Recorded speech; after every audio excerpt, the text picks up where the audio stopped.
경제 전문 심층 팟캐스트 이렇다 30입니다. 안녕하세요. 저는 승희입니다. 모두들 추석 잘 보내셨나요? 네.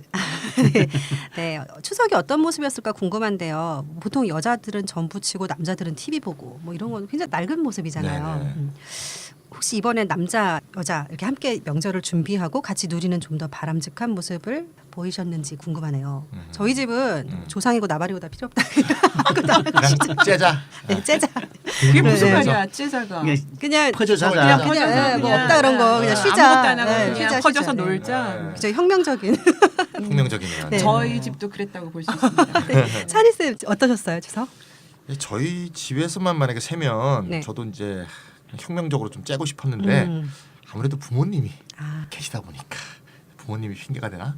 예, 남자들이 그 TV를 보면서 논 것은 아닌데 TV는 꺼놨어요. 네. 근데 저도 아무래도 저는 안 붙였나 보구나. 좀 고전적인 모습에 좀 가깝지 않았을까 싶고요. 내년 추석 연휴를 보니까 와이프가 깜짝 놀라더라고요. 왜요? 내년이 그 10월 4일이 추석이에요. 아, 그러면 10월 3일이 개천절이죠? 그렇죠. 그럼 개천절과 추석 연휴가 겹치게 되니까 대체 연휴를 하나 주잖아요. 그러면 결국 10월 5일 쉬는데 6일이 또 휴일이 되는 거예요. 근데 6일이 금요일이거든요. 그래서 결론적으로 말하면 10월 2일 월요일 날 연차를 내면 네. 9일 연휴가 되는 거예요. 이 전통적인 추석을 세는 이 주부들은 추석 앞에 휴일이 있는 걸 싫어합니다. 추석 앞에 갔을 때 일을 더 미리 많이 가서 해야 또 되잖아요. 되니까. 그래서 아주 싫어하더라고요. 내년에는 뭔가 진짜 튀어야 될 것 같아요. 네. 유프로님, 째는 게 아니라 튄다. 튄다. 네. 유프로님 PK시잖아요, PK. 예, 좀 뭐 진주 PK. 예. 네. 낡은 모습을 그대로 재현했습니다. 네, 지금 PK가 그 뭐예요 여기서? 부산 경남. 부산 경남. 아. 네. 우리 지난 시간에 안 그- 들으셨구나. 이게 PK. 제 형제가 삼형제 아. 그 여동생이 하나 있는데 이제 두 형수님과 제 아내가 이제 준비하고 우리 삼형제는 그동안 전국에서 흩어져 있다가 또 와서 전국에 대해서 논의했습니다. 정치 문제. 전국에 아무 변화도 주지 않으면서. 예. 예. 그러면 이제 시켜오면 시켜 먹고, 아, 예, 예. 밥 오면 밥 먹고. 예. 근데 이제 상은 이제 우리가 들어다 주죠. 예. 너무 알량한데요. 근데 추석 전국에서 육전 진짜 맛있잖아요. 육전. 맞아요. 아, 너무 요새 맛있어. 예. 손이 많이 가는 손이 음식이 많이 맛있어요. 가. 예, 진짜 원래 그래요. 근데 예전과는 좀 많이 달랐던 것 같아요. 음식 하는 것에 양을 많이 줄였던 것 같아요. 예. 그 정도? 그게 행사를 좀 작게 했다. 예. 조금은 진화했습니다. 예, 신화. 오늘 이제 인사드릴 분은 네. 실로 오랜만에 나오셨습니다. 네. 안녕하세요, 알파조님. 알파조. 한 두세 달 만에 지금 나와서 굉장히 어떻게 좀 낯설기도 하고 어색하기도 하고 좀 그렇습니다. 그동안 이렇게 뜸하셨어요. 일단 이 서울의 폭염이 한 달 넘게 지속되고 있던 8월 달에 네. 독일에서 튀었죠. 그래서 독일에서 한 달 정도를 네.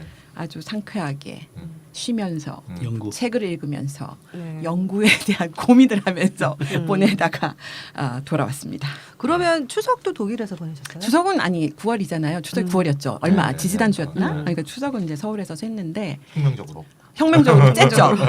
아직 튀지는 8월 달에 튀었기 때문에 네. 아주 이번 추석은 그냥 집에서 째는 식으로 그리고 집에서 별로 크게 음식 같은 것도 안 해요.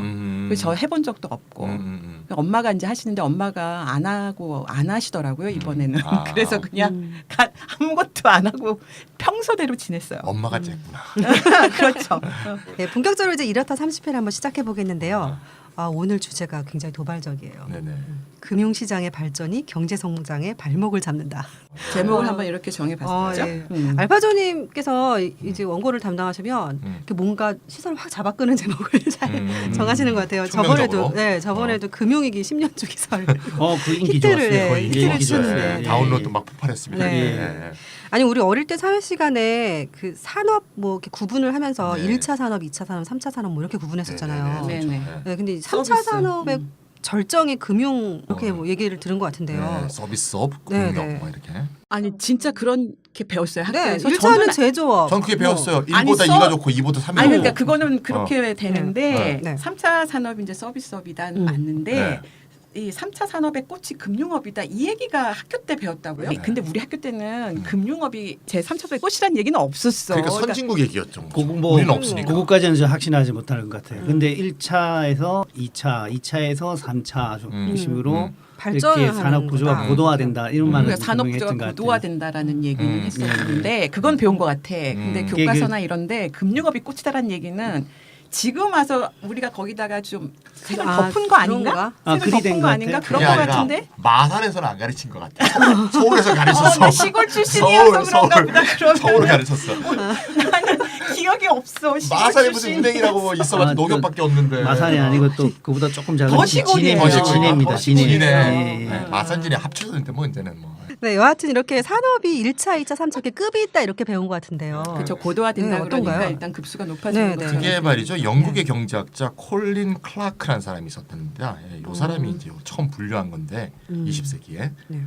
농수 산업은 이제 1차, 네. 광업하고 공업은 2차, 서비스 산업은 3차에 해당하는데 좀 전에 말했듯이 이제 1차보다 2차, 2차보다 3차가 왜 좋다고 얘기했냐면 그 사람이 더 이익이 많이 난다는 그러니까 거예요. 부가가치가 예. 근데 이제 그게 괜히 옛날 얘기고 네. 과연 1차에서 2차, 3차로 이렇게 발전한 게 과연 경제적 발전인지 이제 와서는 좀 의문이 많은 주장인 것 같고요. 네. 모든 교과서에 실려야 될 내용은 아닌 것 같아요. 아무래도.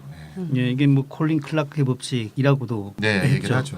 네. 뭐 호프만의 법칙도 이와 비슷한 건데요. 1차보다 2차 공업 제조업이 더 비중이 크신다.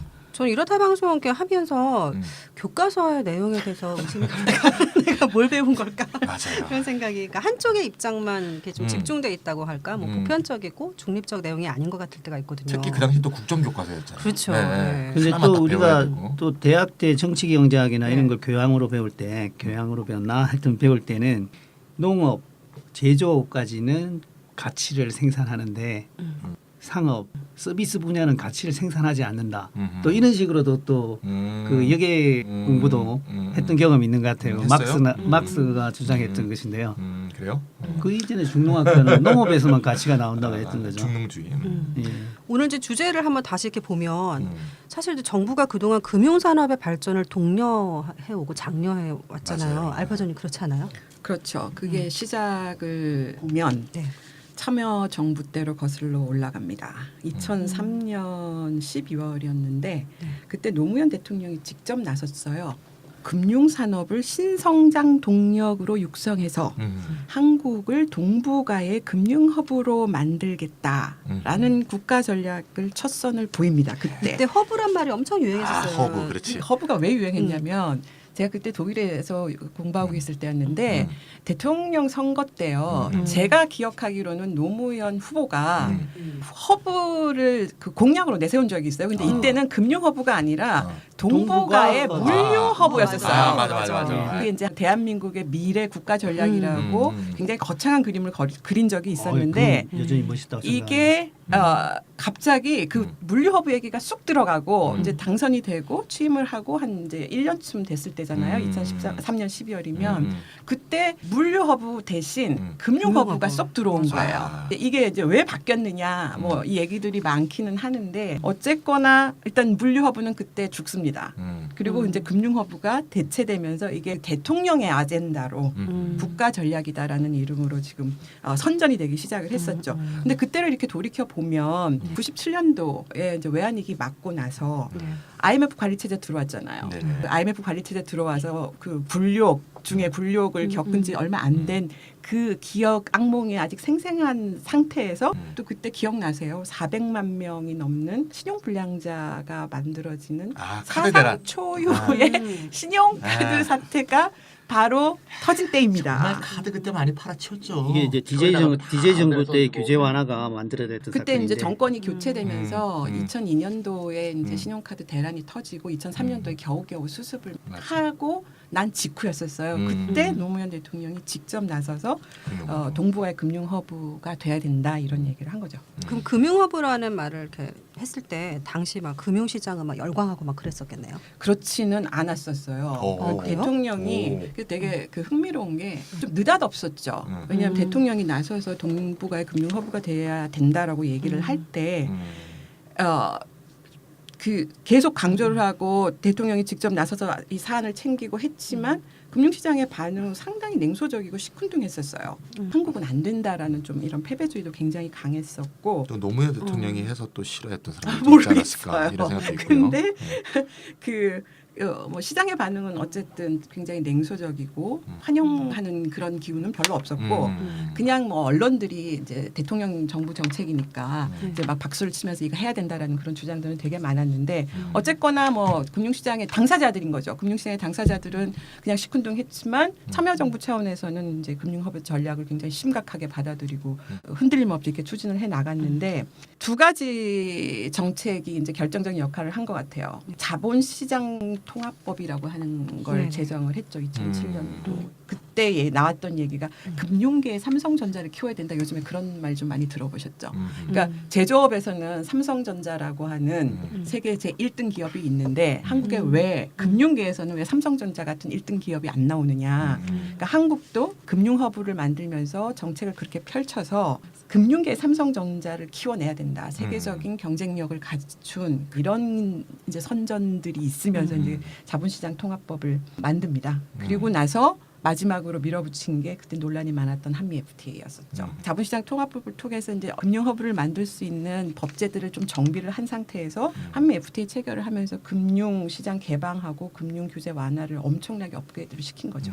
근데 이때 약간의 이제 인식 전환이 있었던 것 같아요. 사실은 산업 발전을 하는 데 있어서 금융업의 발전은 필수적인 거거든요. 근데 이렇게 말했을 때는 효과적으로 산업 자본의 발전에 자금을 동원해서 효과적으로 분배해주는 그런 역할로서 이제 금융을 의미하는데 여기서는 신성장 동력으로서의 금융허브를 이야기한 거거든요. 산업 자본의 자금을 댄다라는 어떤 도움을 주는 기반 산업으로서 금융을 봤다기보다는 세계의 금융허브가 되면서 돈을 벌어들이는 금융허브로의 어떤 인식 전환이 있었던 것 같아요. 근데 이제 지금 돌이켜 보면 이 금융을 바라보는 시각, 뭐 경제 정책 이런 것은 노무현 정부, 이명박 정부, 박근혜 정부가 도찐개찐 같다는 생각이 들거든요.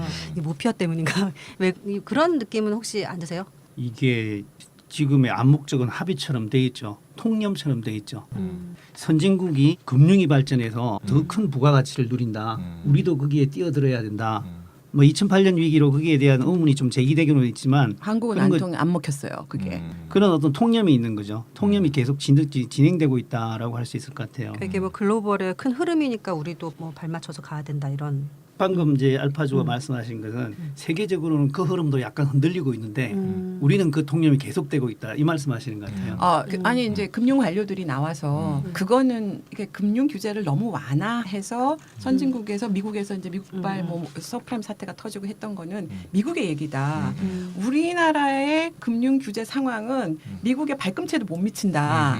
그렇기 때문에 그 미국의 금융 규제 완화와 한국의 금융 규제 완화를 갖다가 그 동급에 놓고 한국도 지금 규제 완화 정책에 대해서 다시 한번 생각해봐야 되는데 이게 말이 안 된다라고 이제 그렇게 주장을 계속하고 있는 거죠. 그러니까 한국은 아직까지 금융시장을 발전시키려면 앞으로 갈 길이 아직 길다, 멀다, 금융 규제 완화를 계속 해야 된다. 이게 이제 금융 관료들의 통념이라기보다는 일단 자기 주장들인 거죠. 그렇게 가야 된다라고 확고한 신념을 갖고 있는 거죠. 우리나라 역사에서 이제 관치금융이라고 정부가 또는 정치가 경제를 마구 이제 농단하던 자기 멋대로 이런 어떤 역사가 있다 보니까 관치금융으로부터 탈피하는 거, 뭔가 이런 건 뭔가 진보처럼 보이는 이런 식의 어떤 통념들이 있는 어떤 역사적 배경도 있는 것 같아요. 그러다 보니까 좀 더 시장에다 금융을 맡겨버리는 그런 식이 오히려 지금 진보처럼 보이는 그런 통념이 지배적이게 된 게 아닌가 그런 생각도 들어요. 그때 외환위기 때 외환위기가 왜 발생했냐 97년도에 정부 관치 때문이다 이런 얘기들이 막 나왔었죠. 사실 그랬죠, 근거 없는 맞아요. 얘기지만 제가 봤을 때는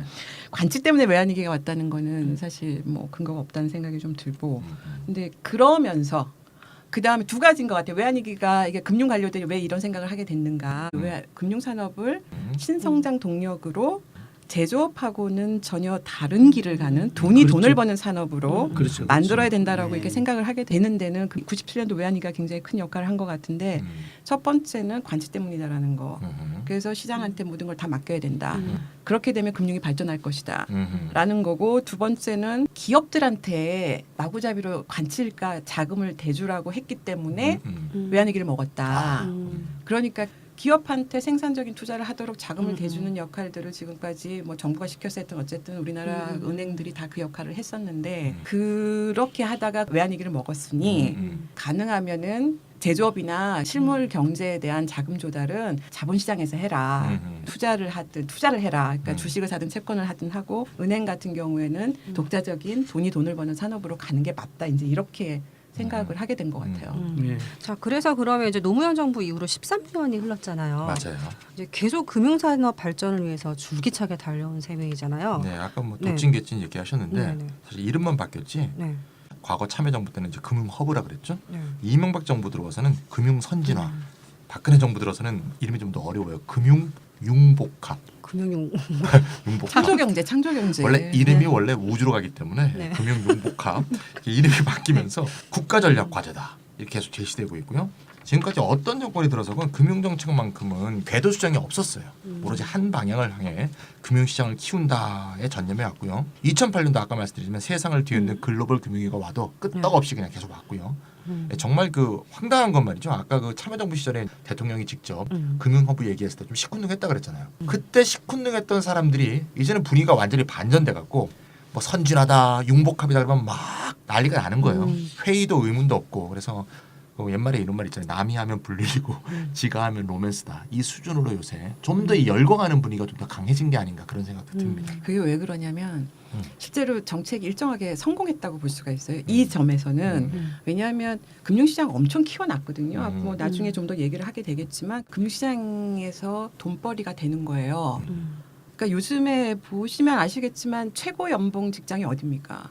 금융업 아닙니까? 은행을 예, 비롯해서 은행이죠. 각종 네. 그 금융업이 삼성전자보다 평균 연봉 훨씬 높거든요. 네. 훨씬 높죠. 그러니까 이게 과거에는 전혀 그렇지 않았는데 지금 그동안에 금융시장을 키운다고 정부가 온갖 정책이며 자원을 다 쏟아부은 결과 금융시장은 굉장히 커졌고 거기에서 돈을 벌어들이는 수익도 엄청나게 늘었고 그 덕에 금융시장에서 먹거리가 된다, 돈이 된다라고 생각하니까 당연히 너도 나도 금융규제 완화를 해야 된다라는 주장이 맞아요. 나오게 되는 거예요. 제가 그 교육 쪽 일을 좀 하는데요. 네.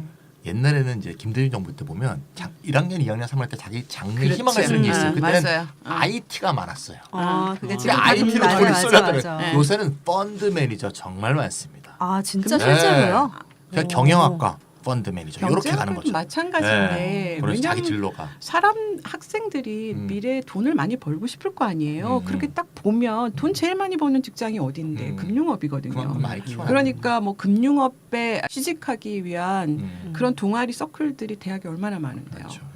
근데 이제 문제는 아까도 약간 언급이 나왔었는데 외환위기 이후에 전 세계적으로 신자유주의가 쫙 뻗어나가는 또 시기잖아요. 네네. 이때는 선진국까지도 금융산업의 발전에 이제 열중했단 올인하고. 말이죠. 그런데 정작 2008년 글로벌 위기를 거치고 나면서는 금융산업의 과도한 발전이 위기를 가져왔다라는 인식이 확산되면서 금융산업에 대한 인식이 전환되고 있거든요. 맞아요. 그런데 우리나라는 예외죠. 예외적으로 무풍지대. 그 인식이 계속되고 있다라는 네. 거죠. 늦게 배운 도둑질이 아, 바로 그죠. 거의 빨대 꽂아서 빠는 제가 그런 금융업계에 늦게 배운 그런 말을 도둑질이 들었어요. 날새는 줄 모르고 있다라는 것 같아요. 그래서 전 세계적으로는 금융에 대한 맹목적 예찬보다는 과도한 금융에 대한 반성 이런 것들이 더 이제 활발히 논의되고 있거든요. 그런데 지금 우리가 이야기하는 것처럼 한국은 예외라는 거죠. 금융시장을 키우기 위해서 금융규제를 선진국 수준으로 완화해야 한다라는 주장이 난무하고 있거든요. 맞아요. 선진국 같은 경우는 금융위기를 거치고 나면서 규제를 어떻게 다시 강화할 것인가가 논의되고 있는데 우리는 또 막차를 탔다고 해야 되나요? 철진한 이야기를 하고 있는 거죠. 근데 그 막차를 탔는데 그 차의 속도를 줄이기가 싫은 거지. 그냥 계속 달려야 된다고 생각을 하는 거죠. 그래서 만약에 우리가 금융업에 대한 논의를 중요하다고 생각을 하는데요. 이런 어떤 금융업에 대한 인식이 그 어떤 변화를 가져오지 않는다면 내년에 이제 대선이 있지 않습니까? 어떤 정권이 들어서더라도 금융업에서는 차별되는 정책을 펴지 않을 것 같다는 우려가 제기된다고 저는 생각을 합니다. 그러니까 이럴 때일수록 좀 더 금융, 경제 이런 거에 관심을 좀 가져야겠다는 생각이 드는데요. 재테크도 좀 관심을 재테크 말고. 아, 네. 그래서 이제 이번 이제 이렇다 30회에서는 그 금융 허브와 금융 선진국의 꿈이 어느 정도 성공을 거뒀는지, 또 그리고 금융 시장의 발전이 금융 허브론자들의 주장처럼 경제 성장의 새로운 동력으로 작동하고 있는지 이제 제대로 한번 검토해 보도록 하겠습니다. 먼저 이제 금융 시장이 발전한다 그러잖아요. 네네. 근데 알파존이 근데 금융 시장이 발전한다라는 게 뭐예요? 뭐 투자자가 많아지고 막 그런 건가요? 그런 그것도 거예요? 들어가죠. 들어가겠죠. 금융시장이 발전을 한다라는 게 뭐 합의된 개념 규정은 없는데 최소한의 어떤 개념 규정이라고 친다면은 금융시장의 폭과 깊이가 확대되는 것이다라고 얘기를 합니다. 이거 또 전문 용어긴 한데 폭과 깊이. 야 폭과 깊이라는 어려운 말을 말이야, 이거. 써요. 어려운 말이야. 근데 뭐 그 대략적으로 보면 금융회사와 금융시장의 규모가 충분히 크다. 일단 금융시장에서 거래되는 금융 상품의 종류도 다양해져야 된다. 라는 게 있고 그렇게 해서 금융 수요도 사람들이 다종다양한데 그 수요를 충족시킬 수 있으려면 온갖 종류의 금융 상품이 다 나와야 된다라는 게 금융 시장의 폭이 넓어진다라는 그런 의미고요. 깊이가 깊어진다라는 말의 의미는 일단 규모 자체가 커진다라는 의미예요. 그러니까 규모가 커지는 것과 그 다음에 그 온갖 종류의 금융 상품들, 다종다양, 우리가 말 파생 상품, 온갖 종류의 파생 상품들 있잖아요. 이런 것들이 아주 다양하게 거래가 되는, 충분히 많이 거래되는 이런 경우를 가리켜서 이제 금융시장이 발전했다라고 얘기를 하는 얘기를 거죠. 좀 간단히 말씀드리면 금융업이라는 것이 일반 사람들이 가지고 있는 조그마한 작은 양의 돈을 끌어내서 집중해서 산업자본으로 보내는 거란 말이죠. 네. 그럼 어떻게 끌어낼 것인가 할 때 매력적인 상품을 만드는 거죠. 금융상품을. 그렇게 해서 사람들 투자 장롱 속에 있는 돈이 금융산업에 투자되게 해서 그걸 모아서 산업자본으로 보낸다. 이제 이런 근본적인 그 그림 속에서 폭과 깊이가 이야기되는 거죠. 근데 그 노무현 정부가 금융업을 얘기를 할 때는 우리나라 사람들이 과거에는 저축밖에 몰랐어요. 은행에 이제 돈을 열심히 벌고 아껴서 은행에 가서 저금을 했잖아요. 예. 그 노무현 정부가 얘기할 때 금융허브를 얘기를 할 때는 그런 거 하지 마라 이제는 자본시장으로 가라 투자를 하라는 거예요. 그러니까 저축하지 말고 돈을 투자를 굴려라. 하라는 거고 그렇죠. 그 투자를 하라는 데는 온갖 가지의 그러니까 한국에 투자할 만한 상품들이 그렇게 많지가 않은 거예요. 이제 그 시장을 규제를 완화를 통해서 왕창 열어주고 다양한 상품들이 투자 상품들이 등장할 수 있도록 해주고 그 다음에 사람들의 예금이 은행으로 가는 것이 아니라 자본시장 쪽으로 오게끔 이렇게 정책들을 이렇게 쫙 몰고 나간 거죠. 이 금융허브 정책이라는 게 그래서 펀드 광풍이 만들어지고 했던 거죠. 근데 어쨌건 다시 이제 금융시장 발전 개념으로 돌아가면 금융시장의 발전을 했다. 그걸 가늠을 하는 척도가 있지 않을까 있겠죠 당연히. 그때 주로 일반적으로 보편적으로 사용되는 게 금융시장의 규모로 봅니다. 결국 금융시장 깊이를 나타내는 거죠. 그러니까 규모가 어느 정도이냐를 보니까 실물경제 대비 금융시장이 어느 정도의 규모를 가지고 있느냐를 보는 그 지표가 두 가지인데 하나는 GDP 대비 민간 신용 비율, 두 번째는 GDP 대비 시가총액 이렇게 두 가지 지표가 주로 많이 사용이 돼요 지금까지. 그래서 GDP 대비 민간 신용 비율을 이렇게 보면은 이거 세계은행이 이제 국제적 비교를 위해서 통계를 지금 내고 있는데 한국 상황을 한번 볼게요. 97년도 외환위기 막 터졌을 때 우리나라 GDP 대비 민간 신용이 GDP 57%밖에 안 됐었어요. 근데 2015년도에 140%로 높아졌습니다. 엄청나게 높아진 거죠. 사실 최고점은 제가 알기로는 2008년도였나 하여튼간 그랬었어요. 그때 140% 훨씬 넘었던 적이 있었는데 어쨌든 그때 이후로 조금 낮아져가지고 140%로 지금 떨어진 상태인데 이게 어느 정도냐면 OECD 평균이 147%, 그 다음에 전 세계적으로 고소득 국가로 뭐 선진국이라고 봐야 되겠죠. 분류되는 국가들 평균이 148%니까 거의 비슷한 수준입니다. 일단 금융시장의 깊이를 나타내는 GDP 대비 민간 신용 비율을 보면은 한국은 이미 뭐 거의 선진국 수준으로 와 있다. 굳이 순위를 매기면은 이제 세계 10위권에 속하는데 여기 나라들을 보면은 대부분 조그만한 나라들 있잖아요. 뭐 덴마크라든지 스위스라든지 이런 나라들이 좀 굉장히 그 금융 비중이 높은 편이고 선진국 중에서는 미국, 일본 정도가 한국보다 좀 높은 수치고 그 다음에 신흥시장국에서는 남아공화국, 태국, 중국, 홍콩, 사이프러스 이 정도가 이제 앞에 이렇게 포진해 있고 한국이 한 10위 수준입니다. 어쨌든 뭐 세계적인 최상급이라고 굉장히 봐야 높은 되겠죠. 네.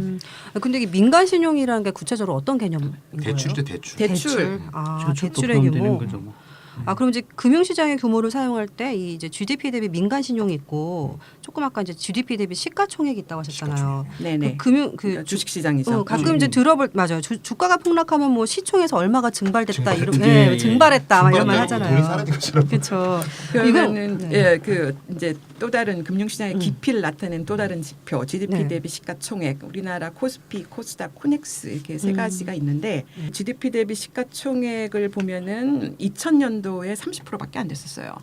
그러다가 2007년도에 100%가 넘어섭니다. 어허. 이제 이때가 최고점이었었고 2016년 5월 현재 94.5%로 지금 다시 떨어진 상태인데 어쨌든 뭐 100% 전후를 지금 이제 왔다 갔다 하고 있는 수준입니다. 그러면 이제 다른 나라들하고 좀 비교를 해봐야 되지 않겠어요?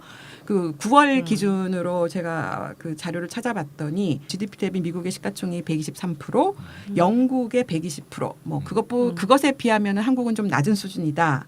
그런데 독일을 보면 48%밖에 안 돼요. 프랑스가 80%. 이제 그렇게 선진국도 영국하고 이제 미국을 제외한 나머지 선진국들하고 유럽의 그 선진국들하고 비교를 하면은 굉장히 한국은 높은 수준이라고 볼 수가 있죠.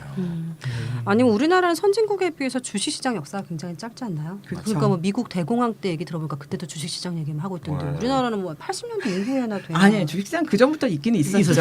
예, 있었죠. 60년대인가 60년대. 이제 텔레비전에 네. 끝날 때쯤에 이렇게 주가 보여주고 네. 하기 시작한 것은 이제 80년대 얼마 안 된 거죠. 얼마 안 된 근데 이제 실물 경제 대비 주식시장 규모가 우리나라가 상대적으로 굉장히 큰 편이잖아요. 뭐 네. 선진국 찜쪄 먹는 수준 같은데 그렇죠? 한국의 주식시장이 네. 대중화됐다라고 얘기를 하려면 아마 제가 생각할 때는 펀드 광풍이 불 때입니다. 그 전에 물론 주식시장에 투자를 하던 사람들이 있었지만 이게 소수에 불과했었어요. 근데 적립식 펀드라는 상품이 그때 개발돼요. 박현주 펀드. 맞아요. 그 유명한 중국, 적립 그러니까 중국에. 이게 금융시장에 이제 그 폭이 넓어진다라고 할 때 다종 다양한 상품이 등장을 한다라고 했는데 지금 일반 사람들이 보통 돈을 예금하러 은행을 가져가는 돈을 자본시장으로 끌어들이려고 할 때 주식 투자라 그러면은 선뜻 하기가 어렵잖아요. 이때 내놓은 상품이 적립식 펀드 상품이었었어요. 그러니까 매달 저금하듯이 일정액을 갖다가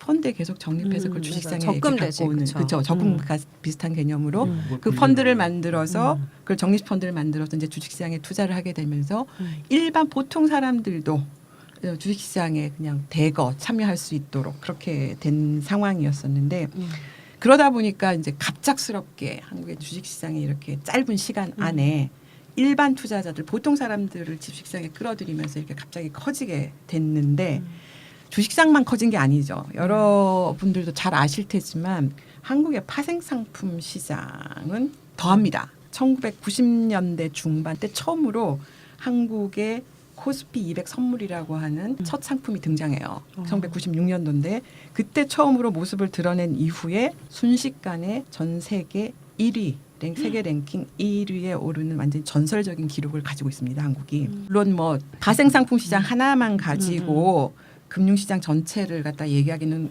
어렵지만 어쨌든 2000년대 들어와서 한국 금융시장이 엄청나게 놀라운 변화를 일으킨 것은 사실입니다. 엄청나게 커진 것도 사실이고요. 우리나라 사람들이 또 이제 돈 냄새 맡는 데는 또 천재적인 소질이 있긴 하잖아요. 근데 또 돈의 맛이라는 네. 어디 있었죠? 아 그리고 또 주식 맞다. 아니 주식 투자를 하는 게 굉장히 쉽다고 하더라고요. 뭐 홈트레이드 시스템 그렇죠. 뭐 이제 뭐 그런 거- 것들이 그런 거 다. 그냥 깔아서 네. 뭐 공인인증서만 있으면 마음대로 그렇죠. 다. 휴대폰으로도 사고 판다고 계속 그러면서 이제 선전하잖아요. 증권회사에서. 회사 다니는 직원들은 휴대폰 들고 화장실 가서 한다 그러죠. 그렇죠. 예. 이제 그만큼 또 자본주의의 어떤 이제 천민성 뭐 이런 것도 깊다고 해야 되는지 그런 생각도 들고. 천배성이 그러네요. 아니라 금융시장을 이게 키우는 사람 입장에서 보면은 첨단성입니다. 그러니까 첨단성이라고 봐야죠. 엄청나게 그 고무적이고 그 발전적인 그 현상이라고 봐야 되겠죠. 아니 근데 이제 금융시장의 발전이다 이렇게 하면 제 생각에는 뭐 금융 시스템이 좀 얼마나 안정적인지 그리고 이제 없는 사람, 사회적 약자 이런 사람들에게 어떤 평등한 금융 서비스 기회도 좀 제공이 되고 또 그런 게 보장되기 멋있는. 위해서 네, 규제나 뭐 제도 이런 게 좀 제대로 갖춰져 있나 뭐 이런 것들이 많이 고려가 돼야 될 것 같은데 맞아요. 네, 뭐 양적인 것만 막 이렇게 고려되지 뭐 질적인 어떤 그런 것은 전혀 무시되고 맞아요. 있다는 생각이 들거든요. 대출 규모가 많다, 뭐 시가총액이 크다, 뭐 이런 계량적 지표 갖고 막 좀 판단하기에는 발전이라는 개념에 좀 안 어울리죠. 네. 그래서 이제 새로운 평가 방법과 평가 비준이 필요하다 이런 생각이 이제 많이 들어서 IMF가 금융시장의 크기뿐이 아니고 금융의 접근성 또는 금융의 효율성 이걸 포괄하는 새로운 금융 발전 지수를 개발했어요. 이제 그 그쵸. 결과를 발표했어요. 네. 그 민간 신용 규모는 아까 세계 10위라고 하셨잖아요. 네. 그럼 이거는 이게 뭐 어떤가요? 이번 순위가 네. IMF 금융발전 지수는 이제 0과 1 사이의 숫자로 표현돼요. 1에 가까울수록 금융발전 수준이 높다 그런 뜻인데 놀랍게도 한국은 평가 대상국 183개국 중에서 네. 세계 6위를 차지했습니다. 오, 예. 진짜 왜 이렇게 잘하지? 한국이 받은 성적 너무 평점이 좋죠. 네. 0.854예요. 선진국 평균이 0.718인데 와 압도적이네요. 신흥국 평균이 0.328이니까 신흥국 평균의 2배예요. 또 아시아의 금융 허브라 그러면 우리가 이제 일본, 홍콩, 싱가포르를 그쵸. 얘기하잖아요. 여길 제치고 아시아 1위입니다. 네. 이런 이 좋은 건지 거구나. 뭔지. 하여튼 IMF 평가에 따르면 우리나라 금융 발전은 세계 최상위에 속한다. 이렇게 말할 수 있어요. 또 한편으로는 또 그런 생각도 들어요. 우리나라 가계 부채의 수준이 정말 어마어마하잖아요. 네네. 근데 그건 그렇게 또 돈을 쉽게 빌린다는 소린데. 그거는 이제 어려운 말로 금융 접근성이 좋다 이렇게 얘기하죠. 아, 그렇죠. 그러니까 네네. 금융 발전 수치가 높다 이러면 이제 이런 은행의 문턱이 낮아서 얼마든지 쉽게 돈을 빌리거나 뭐 할 수 있다 그런 것 같은. 잘 빌리는 것 같긴 해요. 예. 예. 근데 문제는 금융 발전 지수가 높다고 국민 경제가 이제 건전하냐 이걸 한번 이제 물어보고 이제 아니겠죠. 그렇죠. 국민의 행복 지수가 높으냐 또 이건 또 더더욱 아닐 아이고. 거고. 더더욱 아니겠죠. 예. 유프로님 어떻게 생각하세요? 예, 우리가 이제 세계 6위라는 것은 네. 이러면 뭐 좋은 수치이긴 합니다만은 국민 경제의 건전성을 판단하는 지표로서는 한계가 많다라는 것을 오히려 보여주는 것 같아요.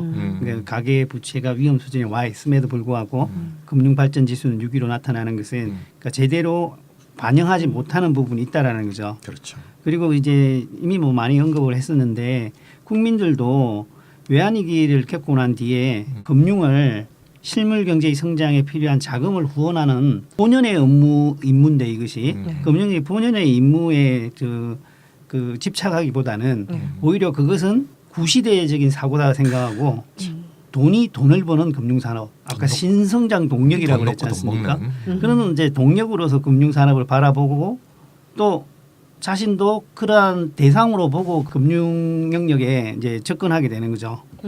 맞아요. 금융 이퀄 재테크 딱 이런 식의 인식이 좀 머릿속에 박혀 있어요. 확실히 자리를 잡았죠. 네, 재테크다. 예. 네. 예, 그 생산성을 높이는 데 기여하는 이제 실물 자산에 투자를 한다는 것은 이제 건전한 거지 않습니까? 맞아요. 근데 그 대신에 이제 재테크가 중요하게 된 거죠. 그런 인식 전환 때문에 그죠. 근데 이것을 정부가 계속 부추겼습니다. 이제 보통 사람들을 대거 금융 재테크 시장으로 끌어들여서 그 규모를 키우기 위해서 진입 장벽을 계속 낮췄어요.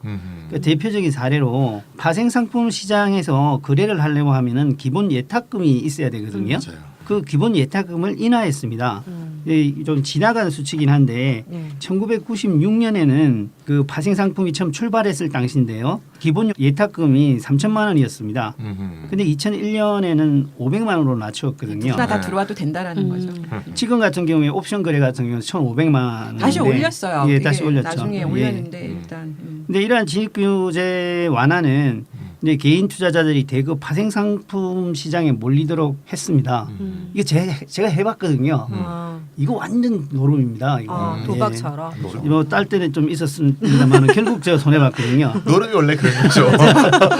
딸 때도 있지만 결국 손해 보는. 네. 딸 때는요 이게 신기하게 깝니다. 이게 네. 이럴 때는 허탈하게 그냥 없어지는데 그게 다 이제 세계적 세제 혜택까지 주고 하는데 이제 유인책을 제공하니까 전 국민의 투자자가 이제 유도된 거죠. 이것도 또 달리 보면 전 국민이 투자자다. 전 국민이 자본가가 되는 거거든요. 그렇죠. 주식을 이것도 사거나 잘못 들으면 이게 상당히 다 건전하게 들리기도 한데 이게 깨미를 양산한다라고도 할 수가 있는 거죠. 개미지요. 게임이라는 게 아, 게임이었어요? 개미. 이게 경상도는 좀 강하게 하는 게 나 때문에. 게임이가 뭔가 했어. 게임 유저인가 뭐 이렇게 생각했어. 개미인 줄 알았겠구나. 그래서 은행 예금을 보면 이자 소득세를 15.4% 이렇게 내지 않습니까? 맞아요. 근데 사실 주식 거래하면은 거래세 0.3%를 내는 거 외에는 내는 게 없습니다. 네, 아 세금 안 내요? 양도소득세 없죠. 없죠. 예. 자본 이익을 수익에 내도? 그 자본 이익 수익에 내도 과세를 해야 된다라는 얘기가 나오는 어. 이유가 네. 너무 불공평하지. 예금하면 그러니까, 이렇게 그러네요. 15% 이상 네. 세금 내는데 아니 도박판도 하우스비 내고 겜비 받아가요. 그렇죠. 중간에 구조 받는데 이건 뭐 그렇죠. 그렇죠. 이게 비유가 좀 딸 이상하지만 때는 엄청 네. 따는데 거기 세금 하나 안 내죠. 아니 어마어마하게 수익을 올려도 세금을 안 낸다 소리잖아요. 그렇죠. 예. 자본 수익에 대해서는 기본적으로 뭐 지금 세금 안 말씀하시는 것 같이 이제 그런 정책적 노력 때문에 적립식 주식 펀드에서 파생 상품에 이르기까지 재테크풍이 일어나게 만들었습니다. 이제 그 결과로 우리나라의 금융시장이 폭발적인 성장을 했던 것이고 그 덕분에 아까 6위를 차지했던 IMF 금융발전지수가 상당히 높아져서 세계 최상위권에 진입할 수 있었던 거죠. 그러니까 이렇게 보면 금융시장의 발전에 대해서 이제 두 가지 감정이 복합적으로 나올 수밖에 없는 거죠. 겉은 어쨌든 아주 화려합니다. 세계 뭐 선진국 어디다 내놔도 그 남부럽지 않을 정도로 굉장히 겉은 화려하고 번지르르 한 거는 사실인데 속을 이렇게 들여다보면 좀 전에 유프로님 말씀하신 것처럼 이게 카지노판하고 별로 다르지 예, 지금 않거든요. 사실 저 타격이 큽니다. 그래서 이게 그러니까 500만 원 정도만 있으면 누구나 들어와서 파생상품 시장에서 거래를 할 수가 있도록 그 진입장벽을 낮춰놓고 모든 사람들한테 들어와서 마음껏 돈을 한번 벌어봐라 재테크를 해봐라 이렇게 해놨을 때 온갖 가지 부작용들이 많지 않았겠어요. 네. 근데 그러다 보니까 자체 시장 내부에서도 자조적인 평가들이 나옵니다. 이게 금융판이 아니라 투기판이다. 강원랜드가 강원도에만 있는 게 아니고 여의도에도 하나 더 있는 거죠. 아. 여의도에 강원랜드. 네. 합법적인 네. 강원랜드도 합법적이요. 합법적이에요. 세금 내면 합법적이잖아요. 말씀하신 것처럼 네. 여의도에도 강원랜드가 생겼다. 자조적인 이런 얘기들이 말까지 나오기도 했었는데 네. 왜냐하면은 파생상품이라고 하는 게 원래 본래적인 기능이 순기능이 있어요. 그게 위험을 회피하는데 그렇죠. 해치하는 해치라 그러죠, 영어에서. 라는 건데 옵션이든 선물이든 그렇죠. 다 이제 네. 그게 나타난 그런 상품이 나타난 이유가 있거든요. 원래 순기능이 있었어요. 근데 그게 그런 것보다는 우리가 뭐 빅숏에서도 뭐 여러 번 우리 영화 얘기할 때도 나왔었는데 시세 차익을 노리는 투기적인 투자자들만 우글우글한 시장으로 바뀌어버린 거예요. 그래서 시장 전체가 이제 투기판으로 전락했다 이런 뭐 비판들이 나오고 있는 거죠. 이게 저는 이 시장에 왜 들어갔는가 하면요. 네. 직접 해봐야 안 돼요. 음. 그래서 이제 금융 산업에 대해서 이해를 높이자 이런 뜻에 들어갔는데 아 시끄러. 어쨌든 궁색하다. 아 kum색해. 아.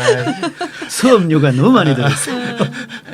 맞아요. 파생상품 시장 얘기하면서 그런 얘기하잖아요. 주식을 사면 그거에 대한 위험을 뭐 어떻게 커버하기 위해서 뭐 파생을 한다 이렇게 하는데 보통 웬만한 이제 파생상품을 투자하는 사람들은 파생상품만 하잖아요. 예, 예. 그래서 또 도박 같다, 뭐 아사리판이다 이런 얘기를 뭐 신문에서 많이 본 것 아사리판, 같아요. 그 여러분들 기억하실지 모르 키코 사태 기억하세요? 키코. 2008년도에 네. 그러니까 중소기업들 환율이 오르면서 해지용이었었죠. 그렇죠. 환율 변동에 대한 해지 상품이었는데 음. 키코 상품이 환율이 막 그때 오르니까.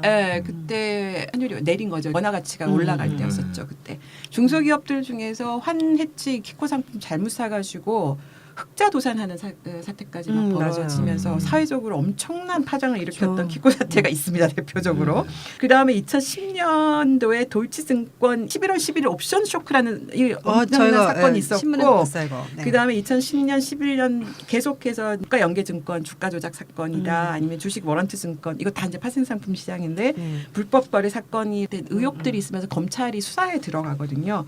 이제 이러면서 이제 부작용들이 아사리판에서 당한 사람들이 이제 마구잡이로 늘어나면서 그 이제 검찰 수사도 이제 본격적으로 시작이 되고 이러면서 이제 투기판이다라는 오명은 더 굳어지고 있는 이런 이게 상태입니다. 2010년 도이치증권 이거는 완전히 도둑질이에요. 그렇죠. 맞아요. 예. 들어도 그랬어요. 이게 어떻게 된 건가 하면 만기 막판에 그렇죠. 그 대량 매각을 해가지고 주가를 떨어뜨리거든요. 일부러. 떨어뜨리는데 그 이전에 주가가 떨어지면 돈을 벌 수 있는 옵션을 사는 거죠.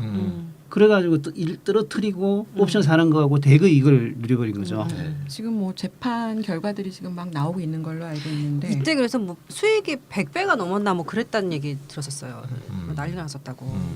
큰 충격이었죠. 그리고 그러면서 이제 이런 사태들이 막 터지니까 이제 정부가 2012년도 들어가시고 투자자를 보호한다는 명분으로 이제 진입 규제를 다시 강화하기 시작한 겁니다. 유프로님도 좀 전에 말씀하셨지만 500만 원만 가지고 와서 자유롭게 놀 수 있는 이 카지노판이 이런 문제를 놨다라고 생각을 해서 투자자를 보호하지 않으면 오히려 큰 문제가 되겠다. 이제 그래서 다시 진입 장벽을 높이 세우고 있는 중인데요. 그러다 보니까 그 효과가 어떻게 나타났냐면은 2016년이면 좀 전에 말씀드린 것처럼 20주기가 됩니다. 파생상품 시장 출범 20주기가 되는데 2016년에 거래량이 2011년도가 이제 최고치를 기록했던 해였는데 그때 20% 수준으로 줄어들었어요. 5분의 1 도마고. 그렇죠. 그러면서 이제 거래량 순위도 10위로 밀려났는데 이게 1위였다면서요. 1위에서 이제 11로 그냥 바로 미끄럼틀 타고 그냥 밑바닥으로 이제 추락을 한 거죠. 그러니까 뭐 금융시장이 확장하는 거나 위축되는 거나 다 이제 정책에 달려 있는 거. 뭐 금융이 규제 산업이라고 불리잖아요. 이제 규제를 어떻게 하는가에 따라 가지고 사실은 그 금융 산업의 내용이 확 바뀌게 되는 거죠. 여기서 확인이 가능한 거죠. 금융당국이 어떤 규제 정책을 가져가느냐에 따라서 금융시장의 뭐 특정 산 부분을 막 엄청나게 키울 수도 있고 다시 뭐 죽일 수도 있는. 그럼 다시 또 금융시장을 뭐 이제 뭐 소위 발전시킨다 또 이러면서 규제를 확 풀어버리면 또 다시 아사리판이 될 거예요. 이럴 수도 없고 저럴 수도 없고. 이게 뭐 정부가 자승자박이죠 뭐. 그렇죠. 예. 키웠다는- 승인 주위에도 펀드 들었다 망한 사람 많죠. 아유 개피 본 사람 정말 많죠. 네. 저는 뭐 집어넣을 돈이 없어서 뭐 예. 손해 본 적 원금의 없지. 손실이 발생할 수 있습니다. 네. 왜 이렇게 작게 써 있는 거예요? 그러니까 그건? 그거는. 어쨌든 금융당국이 이렇게 당장 눈앞에 이익을 쫓는 금융회사 편에 서갖고 규제 완화 통해서 투기파 만들어주고 과실은 금융회사나 거기 언저리 있는 사람이 독차지하고 피해는 전부 아까 얘기했던 깨미 게임이. 전부 괜히. 떠넘기는 이 관행이 오랫동안 사실 방치된 거죠. 음. 그러니까 사실 20% 수준이 되면서 12위가 된 게 규제도 있지만 국민들도 보통 사람들도 너무 당한 거죠. 예, 그래서 이제 금융 당국과 금융 회사들이 사실 금융 시장을 그 지탱하는 신뢰를 스스로 갉아먹은 것이다. 저는 그렇게 보고요. 이제는 뭐 사실 은행에 가서 은행 직원이 저희 좋은 상품이 있는데 이렇게 얘기하면 아 됐어요. 이게 손사래를 막 치잖아요. 이게 사람들이 이렇게 된 거죠. 저한테는 얘기하지 마세요. 예, 저 관심 없어요. 이래서 예, 마치 그 우리가 뭐 전화로 뭐 이상한 거 듣듯이 최근에 또 진경준 사태도 있었잖아요. 사실 돈 되는 건 지네들끼리만 주고받고 이렇게 내부자들끼리 사실 한다는 거 사람들이 그런 식의 어떤 생각이 이제 굳어진 것 같아요. 맞아요. 네. 보통 대부분 이제 피해만 보지 손해만 보지 뭐 딸 수 없다, 볼 수 없다 이런 맞아요. 생각들을 많이 네. 하고 있는데 그럼 이제 상황이 이렇게 됐으면 그 금융 허브로 면면이 이어져 내려오는 그 정책들은 또 어떻게 되는 건가요?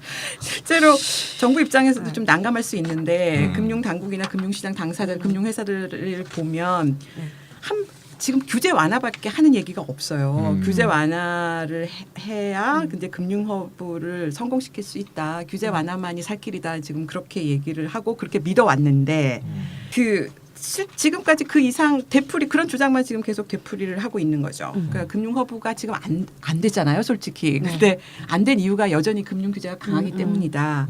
라는 얘기를 하면서 규제 완화가 필요하다는 얘기만 지금 되풀이하고 있다. 금융허브 얘기가 나온 2003년도 이후로 이제 지금까지 경험을 이렇게 보면은 규제 완화를 해서 금융시장을 열심히 키웠어요. 그건 우리가 성공했다라고 이제 볼 수가 있죠. 그 문제와 금융허브가 되는 것이 별 관련이 없다라는 게 분명히 확인이 된 거죠. 맞아요. 금융시장은 키웠는데 열심히 규제를 완화해서 금융시장을 키웠는데 금융허브는 안 되는 거예요. 안 되죠. 그 사이에 이제 금융회사나 금융시장에 대한 일반 투자자들 보통 사람들의 불신은 굉장히 깊어가고 있고 네, 그러다 보니까 금융시장이나 금융당국 입장에서는 이렇게 노력을 했는데 왜 금융계의 삼성전자는 나타나지 않는 거지? 이제 이런 현실에 대한 한탄만 늘어나고 있는 상태입니다. 그러다 보니까 금융허브라고 하는 이 꿈이 점점 이렇게 미궁으로 지금 빠지고 있는 상태예요. 이명박 때만 하더라도 금융허브 얘기가 굉장히 많았었거든요. 맞아요. 근데 지금 이제 정부도 뭐 이러지도 못하고 저러지도 못하는 건지 어쨌든 이 얘기가 쏙 없어졌어요. 완전히 사라졌어요. 제가 검색을 해보면은 금융허브나 금융선진화 이거 쳐보잖아요. 최근 몇 년간 검색이 안 나와. 아예 단어가 안 나와요.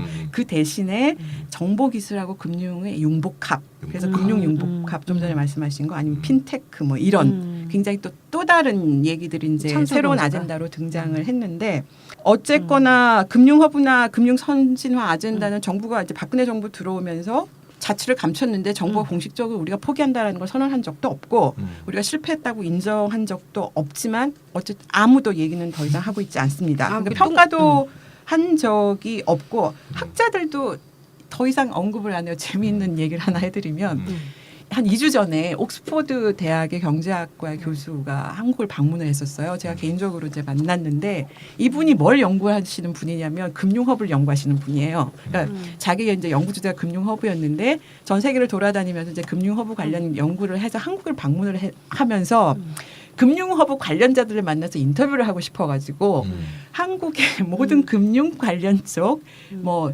서울 국제 그 금융 포럼부터 시작해가지고 그 금융허브를 막 밀어붙였던 그런 그 기구들이 있거든요. 이메일 쫙 돌렸어요. 대답을 아무도 안 했다는 거 아닙니까? 그 얘기를 해주더라고요. 이게 어떻게 된 거냐고 이제 그러면서 우리가 얘기를 나눴던 건데 그 정도로 학자들도 뭐 예전에 금융허브를 만들어 단다고 난리를 쳤었는데 더 이상 아무도 이제 그런 얘기를 하고 있지 않는 이런 상태입니다. 일단 뭐 결과로서 평가를 한번 해보면요. 원래 목표가 세계 50대 글로벌 자산 운용사의 아시아 지역 본부를 유치하자. 그 얘기 들어보신 기억나세요? 아니요, 저는 이거는 기억이 안 모르겠는데요. 그래서 자산 운용업에 특화된 동북아 금융허브를 만들겠다라는 것이 이제 참여정부의 구상이었는데요.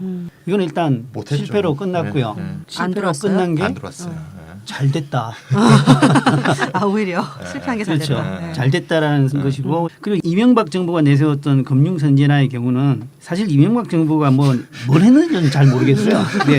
아니 금융 선진화를 얘기를 했는데 예. 그게 뭔지를 몰라. 예, 그러니까 그래서 합의된 개념도 없고 뚜렷한 목표가 없었기 때문에 네. 뭐 성패를 논할 자체가 어렵고요.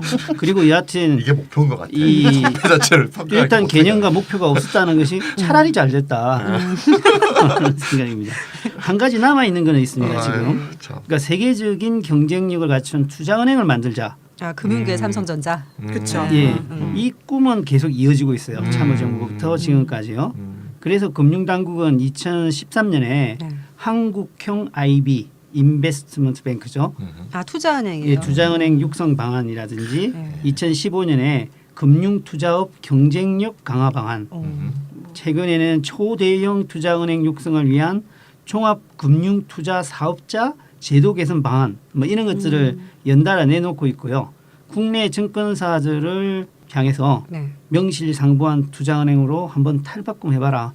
이런 어떤 이제 주문을 계속하고 있습니다. 그래서 이제 금융 허브가 잘 안 된다면은 최소한 초대형 투자은행은 하나 만들어보자라고 하는 것이 남아 있는 합의된 목표라고 할 수 있을 것 같아요. 아유, 그때 네. 2008년도 서프라임 사태 나고 리먼이 막 망하기 직전에 산업은행이 산업은행이 리먼 브라더스를 인수를 하겠다고 미국으로 날아갔잖아요. 협상을 하러. 맞아요. 그 기억나시죠? 맞아. 어? 그러니까 그랬어요. 그런 게 그 2008년도가 미국의 금융기관들이 막 위기에서 휘청거릴 때 이게 위기가 기회라고 생각을 한 거예요. 그러니까 자체적으로 글로벌 IB를 못 키울 때는 미국 월가의 대표적인 리먼 브라더스 같은 그런 기업들을 한국이 인수를 하면 된다 해가지고 산업은행이 이제 인수를 하겠다고 나선 거였는데 결국 실패를 했죠.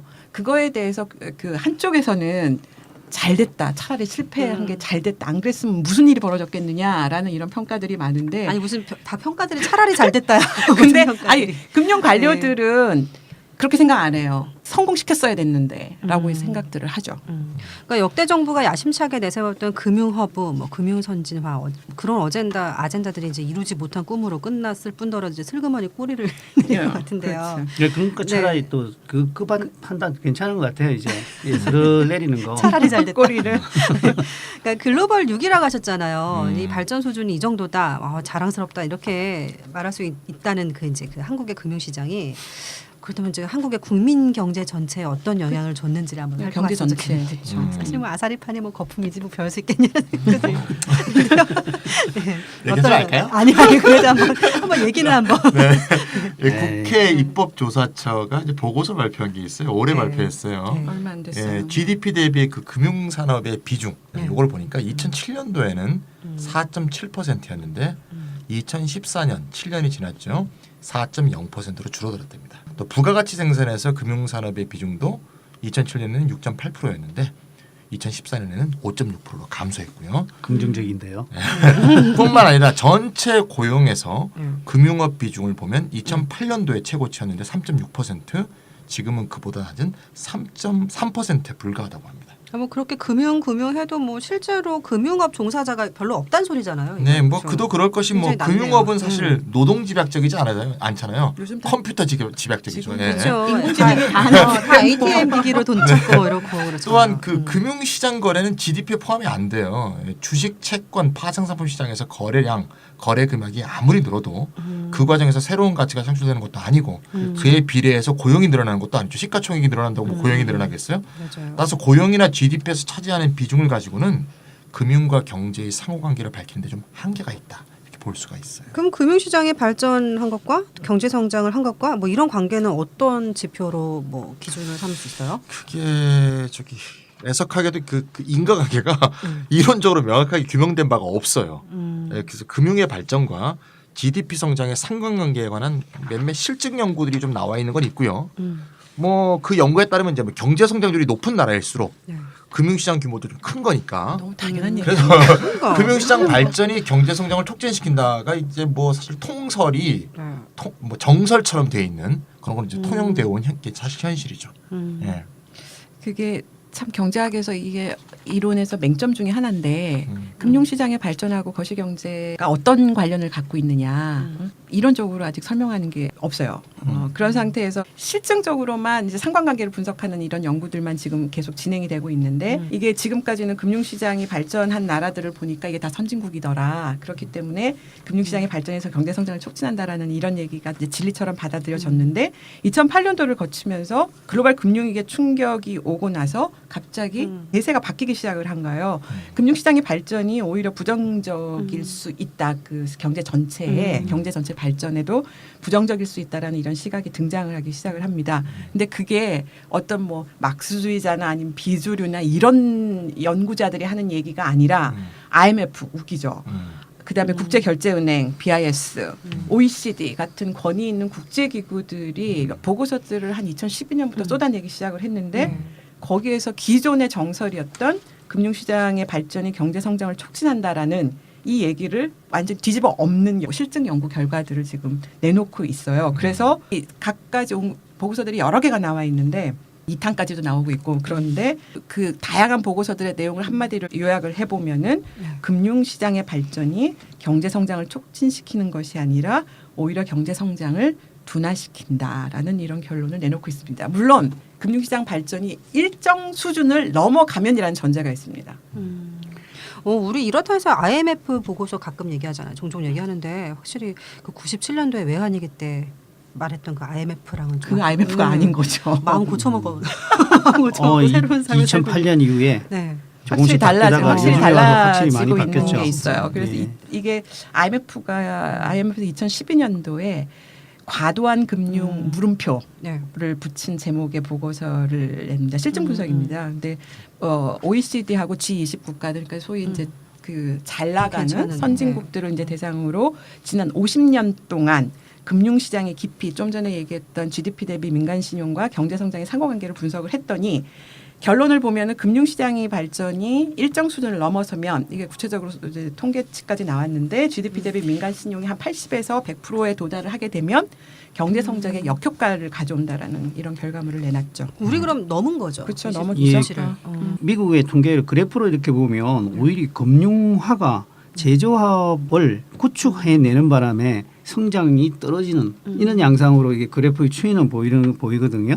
그러니까 이 분석하고도 뭐 일맥한다는 생각이 드네요. 네. 그 한국 같은 경우도 이미 이제 이 수준 넘어섰다고 볼 수가 있고 이때 그러면은 IMF가 과도한 신용 팽창 일정 수준을 넘어서는 과도한 신용 팽창이 경제 성장 둔화를 만들어낸다. 그럼 어떤 조건에서 이런 일들이 벌어지느냐라고 해서 5가지 요인을 갖다가 설명을 했는데 첫 번째는 금융 규제를 너무 많이 할 경우, 너무 지나치게 금융 규제를 완화를 할 때. 두 번째는 신용 팽창이 자본시장이 아니라 은행의 주도로 이루어진다라고 할 때, 그 다음에 대형 금융 회사들이 이렇게 네. 집중이 돼 있고 이거에 대해서 대마불사 정부가 이제 대마불에서 망하는 은행에 대해서는 암묵적으로 살려주겠다는 보증을 해주는 이런 제도가 있고, 그다음에 대출의 질이 낮고, 그다음에 기업 대출보다 가계 대출이 더 빠르게 증가하는 경우에는 경제 성장에 부정적인 영향을 미친다라고 얘기를 하고 있습니다. 아니 뭐 우리나라 사정 들여다보고 말하는 딱 우리나라 얘기잖아요, 그렇죠? 이제 또 다른 것도 네. 있습니다.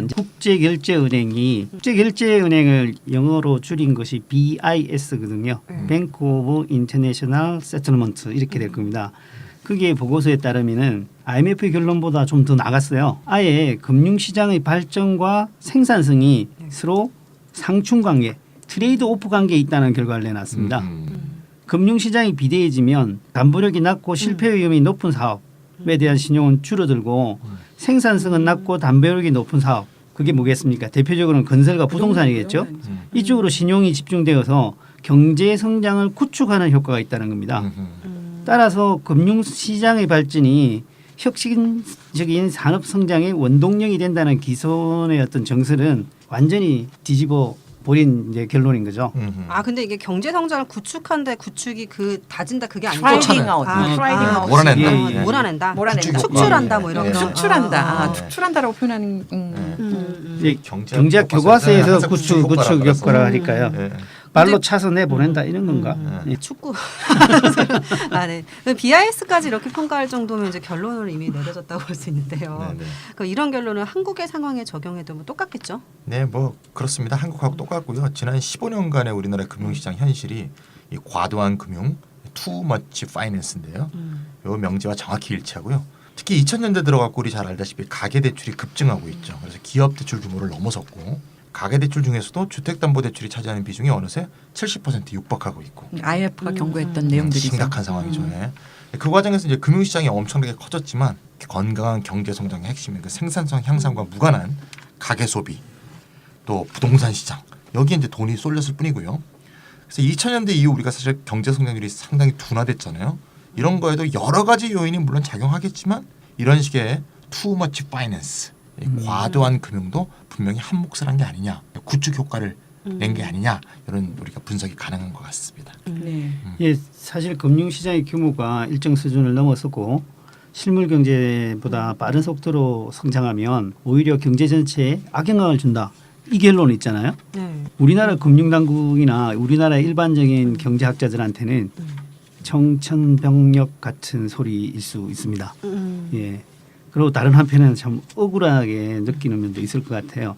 왜냐하면 1997년 외환위기를 겪고 난 뒤에 IMF 관리체제 하에서 IMF가 이야기했던 거와는 정반대의 이야기거든요. 그리고 또 교과서적 이야기하고도 정반대의 이야기이기 때문에 학자들도 이걸 설명하는데 아마 당혹감을 느낄 거라고 생각이 들어요. 그 외환위기 그때 IMF가 아니잖아요, 맞죠? 회개하고 개심한 모습으로 돌아온 것 같은 IMF. 그러니까 재미있는 게 그 IMF가 금융 발전 지수를 새로 발표를 했을 때는 언론에서 보도가 됐었어요. 한국이 6위를 차지했다. 근데 지금 이런 보고서들이 있잖아요. 네, 네. 전혀 한국에서 언급이 안 돼요. 그냥 쑥 빼놓고 가는 받아들이기 거죠, 그냥. 힘든가 받아들이기 힘든가 봐요. 아직은. 네. 배신감이 큰 거죠. 예. 어쨌든 뭐 규제 완화를 통해서 금융 산업을 신성장 동력으로 만들자라는 것들이 뭐 암묵적인 그리고 명시적인 정부의 정책 목표였지 않습니까? 그렇지만은 상당히 무색해져 버린 것이 사실이고요. 결국 우리나라의 금융 시장이 불안하고 위기에 취약한 것은 정부가 주장하는 것처럼 덜 발전해서 금융 산업과 금융 시스템이 후진적이어서가 아니라 금융업이 짧은 시간에 과도하게 성장한 탓이 아닐까 하는 검토를 해볼 필요가 있습니다.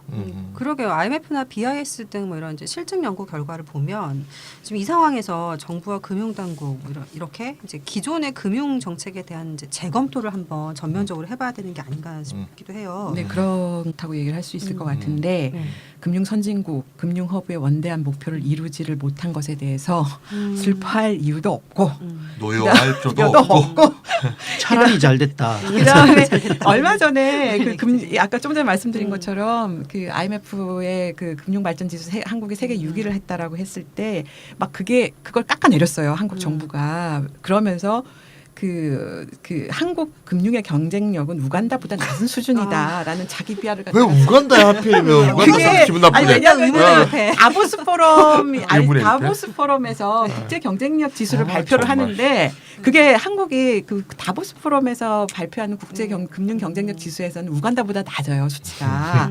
그러다 보니까 IMF의 발전 지수하고 그 다보스 포럼의 그 국제 금융 경쟁력 지수가 완전 히 하늘과 땅 차이잖아요. 근데 정부는 IMF는 가 만들어낸 건 받아들이기 싫고 우간다 수준보다 낫다라는 얘기만 지금 받아들이고 있거든요. 그래서 자기 비하를 하는 거예요. 이거 굉장히 드문 케이스잖아요. 정부가 자기 잘난 척을 해도 자기 비하를 하는 일은 없는데 굉장히 우스꽝스러운 일이 벌어지고 있고.